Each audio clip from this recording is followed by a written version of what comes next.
De la journée internationale de la francophonie et la journée mondiale du conte, qui est organisée à l'instar de la communauté internationale par la place du souvenir africain. Et en prélude à ces deux journées qui se rencontrent, qui se sont coïncidées, on a organisé un concours qui s'appelle Plume et Voix des lycéens et des collégiens. L'objectif dans ce concours-là, c'était de revisiter l'œuvre des grandes personnalités de l'Afrique et de la diaspora, mais aussi de les donner un modèle aux jeunes générations et aux jeunes dans les établissements qui se sont succédés sur scène notamment. On a eu 34 participants et dans ces 34 participants-là, il y avait 12 pour la moitié en plume et la moitié en voix.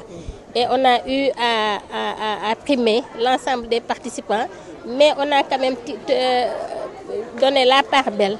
aux 6 premiers, c'est-à-dire les 3 premiers en voix et les 3 premiers en plume.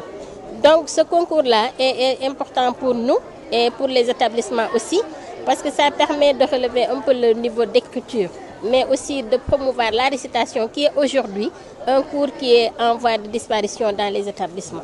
Donc l'activité de la place du souvenir est un prétexte pour renforcer les acquis des élèves au niveau des établissements. Nous, on n'est pas une école, mais quand même nous déroulons des activités périscolaires qui permettent quand même aux enseignants de renforcer dans un milieu extra les enseignements qu'ils donnent au potage. Et on a été accompagnés dans ce jeu-là par quand même des femmes et des hommes de valeur et qui sont plus à démontrer dans le landerneau culturel et littéraire du Sénégal. Voilà, donc tey dañoo daje woon fii place du souvenir africain pour célébrer li nga xamante ne mooy journée internationale de la francophonie, mais également journée mondiale du conte.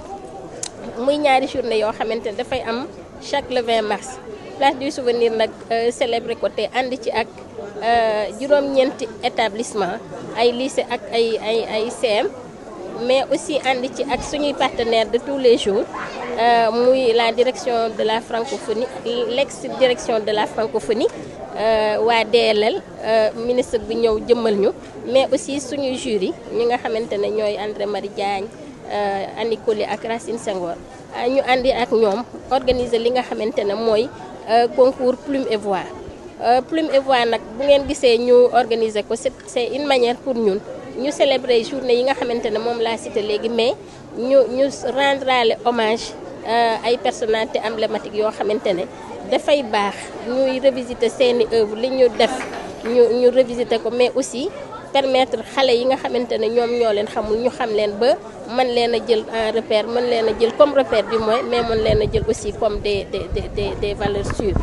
Donc on a eu 9 établissements comme ni ma ko waxee, ñu primé nag